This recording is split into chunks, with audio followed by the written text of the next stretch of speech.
Dan Illman, Matt Bernier, nice card at Anita on Saturday. We're going to look at the Grade 2 San Gabriel on turf in a moment, but I want to remind everybody, if you sign up to DRF Bets, $200 free bets just waiting for you with no deposit required. All you have to do is go to drf.com/join. Please use the promo code FREEBET09. Let's take a look at this field. It's a good field of older, battle-tested turf runners. And really the key to this race, in my opinion, is what are we going to get from the number 6 Isotherm? Because when he shipped out to Southern California last year, he really built on that effort of the Mathis Brothers Mile. I thought he was super in winning the San Marcos. I couldn't wait till he got back to the races. And then they ran him in the big cap.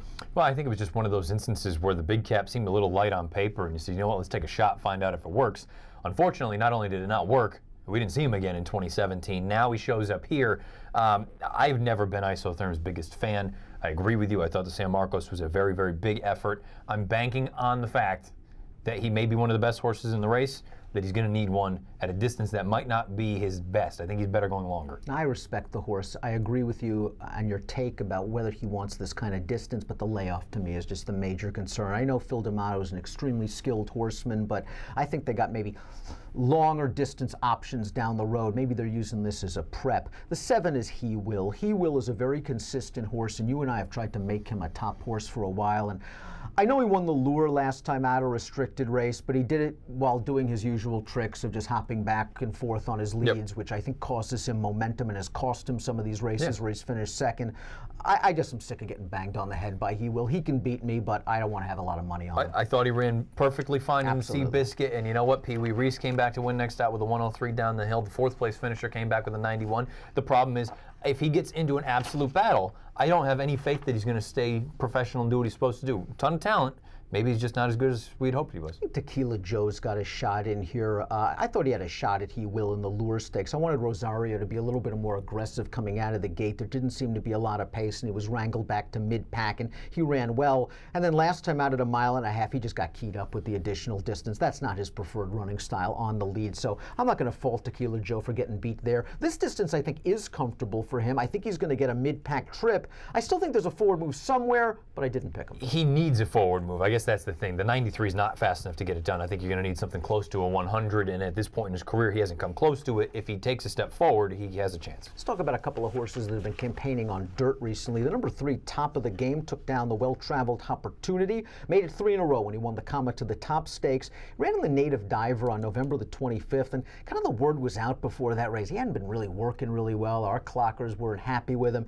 He kind of stunk up the joint in that race, and now he's on turf? Well, he also had a bad trip on the far turn. He wasn't able to get out. He had to kind of get shuffled in behind horses. To me, the turf move is fascinating because how many times have we seen in the past, I know it happens generally with the 3-year-olds, when they transition from dirt facing better horses to the turf where the quality might be a little bit less, they take a giant step forward. His 2 turf races, to me, leave something to be desired. I don't know if it's going to work, but if you think that a horse that ran a 104 2 starts back is capable of running something close to that on turf, he's got a giant chance. And you're going to get a price, and his trainer, a really good trainer, is red hot right now at Santa Anita. So you might want to consider Top of the Game, although I'm just a little bit worried about his form right now. And he did get a really good trip when he got that big fig 2 starts back. Let's talk about Win the Space, who was Grade 1 placed in a less than stellar edition of the Awesome Again, I would think. The Breeders' Cup Classic, he wasn't going to win that race. And last time out in the Seabiscuit was okay, but I needed more. Yeah, this is not a bad horse when he's right. I guess he's just thrown into a tough spot here. I don't think turf is his game. I think he's a nice dirt horse. I like what Paulo Lobo is doing with the 2 Editori. He found a good spot for him off a 2-month layoff, 2 starts back. Found a really good spot in the Grade 3 Berkeley handicap last time out,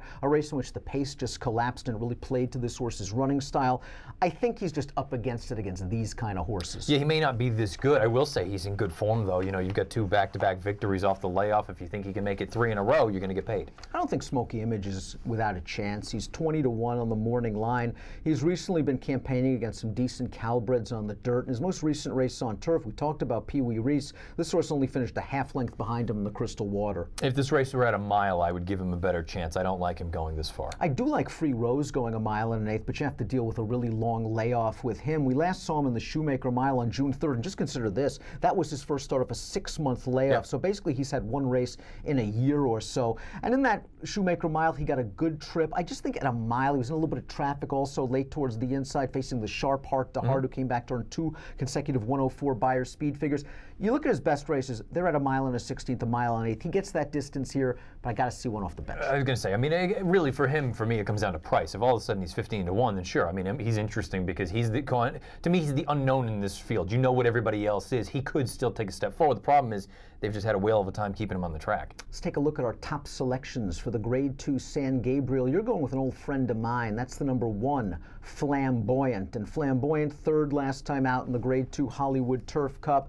This is a horse that really is very consistent. He doesn't win very often. He doesn't win very often, but to me, he is that kind of horse. And again, you got to kind of read between the lines and hope that you're making the right case. Mile and a half, mile and a half, mile and 3/8. All of them too far. He ran well in them. Mile, too short. Mile on synth. Not the right surface. Mile and a half, mile and a quarter. Mile and a half, mile and a quarter. You get him back to the mile and an 1/8.